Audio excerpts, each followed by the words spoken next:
everybody and welcome back to SQ1X and we're back again with something new in physics and आज हम लोग एक question solve करेंगे which has been asked in JEE Advanced 2018. Since ये question मुझे mail में मिला है, someone has demanded me to solve it and it is so exciting कि ये question JEE Advanced 2018 का है and we are going to have a look at this question. This basically uses the concept of projectile motion and kinetic energy.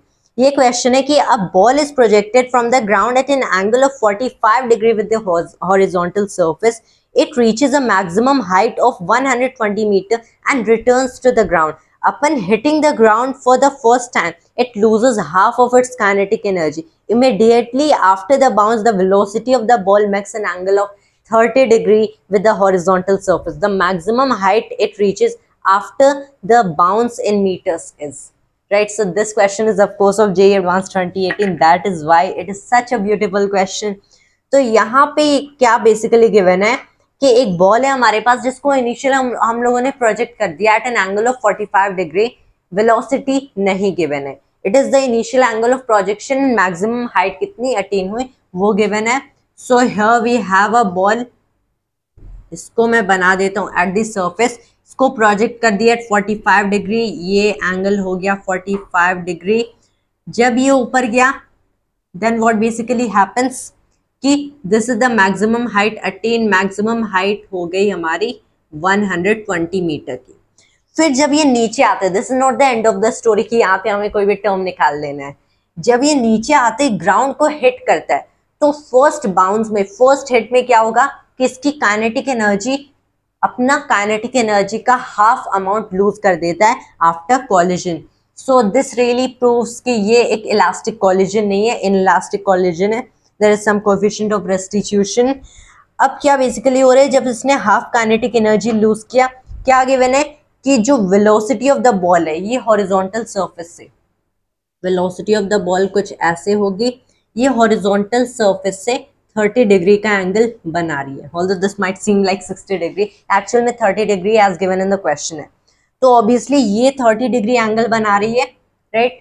तो इतना angle, ये इतना angle हो गया हमारा, that is 180 degree minus 30 degree, 150 degree. तो जब ये बॉल बाउंस बैक करेगा यहाँ से कोलाइड करके, फिर इसको जो न्यू स्पीड मिलेगी ऑब्वियसली तब ये वाला एंगल भी 30 डिग्री होगा, राइट.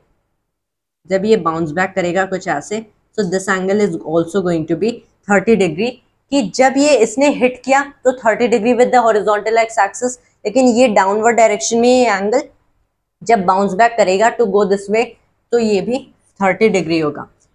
फिर क्या होता है कि जब इसने 30 डिग्री विद हॉरिजॉन्टल सरफेस बनाया, हमें फाइंड आउट करना है कि इस बाउंस बैक करने के बाद अब इसकी मैक्सिमम हाइट कितनी अटेन होगी. That is our question. ये वाली से ये वाली हाइट हो गई हमारी h. तो ये h की वैल्यू क्या है, मीटर में बताना है. So this is really an exciting question. हम लोग सॉल्व करते हैं. पहले तो क्या करेंगे कि यहाँ पे एंगल ऑफ प्रोजेक्शन गिवन है, मैक्सिमम हाइट गिवन है. सीधे हम लोग क्या करेंगे कि इनिशियल वेलोसिटी निकाल लेंगे बॉल की. इनिशियल वेलोसिटी कितनी है, तो initial velocity basically maximum height projectile motion में क्या होता है, तो ये हो जाएगा यू स्क्वेयर से, इनिशियली यू स्क्वेयर यू से स्पीड से फायर किए sine square theta over 2g. तो ये तो हो गई 120 मीटर.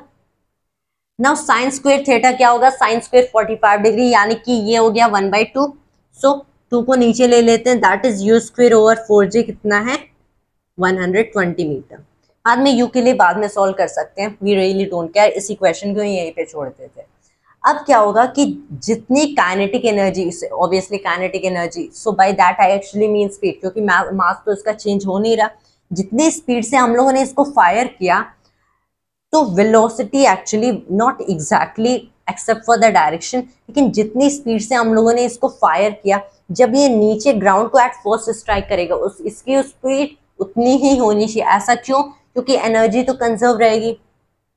तो यहाँ पे इन दोनों पॉइंट्स पे ग्रेविटेशनल पोटेंशियल एनर्जी सेम है, तो टोटल मैकेनिकल एनर्जी को कंजर्व होने के लिए दोनों पॉइंट्स पे स्पीड सेम होगी. आपको चाहिए तो आप ड्राइव कर लो कि when it goes to this point you can easily derive, obviously हर किसी को आता है, but I am just using the concept of energy conservation कि total mechanical energy at this point should be equal to that of at this point. कोई external work नहीं हो रहा है, this is all due to the internal system.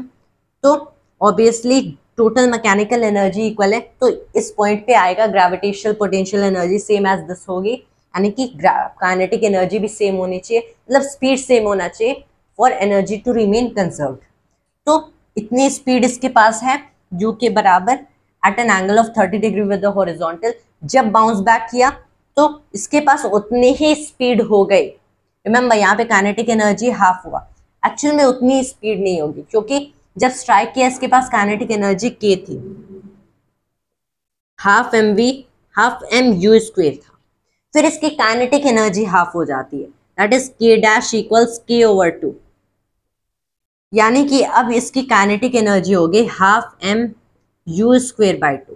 k dash को बोल देते हैं कि यहाँ पे जो k डैश वाली काइनेटिक एनर्जी ये है स्पीड v की वजह से, मतलब हाफ एम v स्क्वेयर की। अब ये जब बाउंस बैक करेगा making an angle of 30 degree with the horizontal, तब इसके पास स्पीड v है, so half m v square equals half m u square by 2। Half m से हाफ एम कैंसिल, हमें मिल रहा कि v स्क्वेयर को इसका रूट कर देते हैं, v equals u over root 2। ये वाली स्पीड भी मिल गई। All we have to do is solve this वाला इक्वेशन, u मिल जाएगा, देन दिस वाला इक्वेशन v भी मिल जाएगा। Now what we are actually going to do is just so simple कि अब हमें अगर इस वाले प्रोजेक्टाइल मोशन के लिए मैक्सिमम हाइट निकालनी है, so all we have to do कि ये वाली स्पीड रखनी है, we know the angle through which it will actually go, so ये हो गया, इस बार होगा v square sine square what, sine square 30 degree over 2g, so v square को रख देते हैं as u square over 2, right, into में साइन स्क्वेयर 30 डिग्री हो गया। Now what is sin 30 degree? That is 1/2, so sin square ये हो गया 1/4 ओवर में 2g यूज। हाँ, अब हम लोग बेसिकली क्या कर देते हैं कि this is actually equal to u square over 2 को नीचे लिए, दिस इज 4g इंटू में एक और 4 हो गया, u square over 16g, actually u square over 4g is what, यहाँ से सीधे वैल्यू रख देंगे, that's why actually I didn't even solve this equation, वरना g की वैल्यू 9.8 रखना पड़ेगा, then we will have to multiply by 4,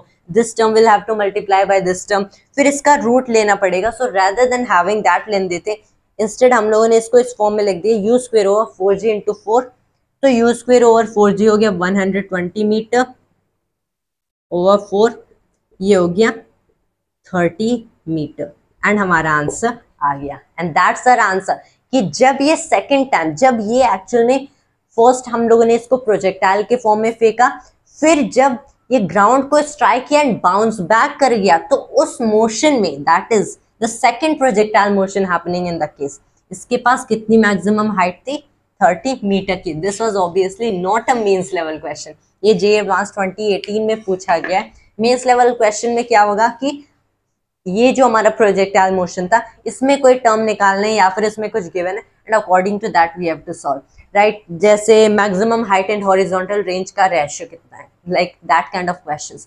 लेकिन JEE advanced what it asks is कि यहाँ पे जब कॉलिजन हुआ, that is really not an elastic collision, an inelastic collision. तो कॉलिजन के बाद जो सेकंड वाला प्रोजेक्टाइल मोशन है, उसमें कितनी मैक्सिमम हाइट थी। So this was really a very fun question to do, and thanks to you always, and Jai Hind Jai Bharat.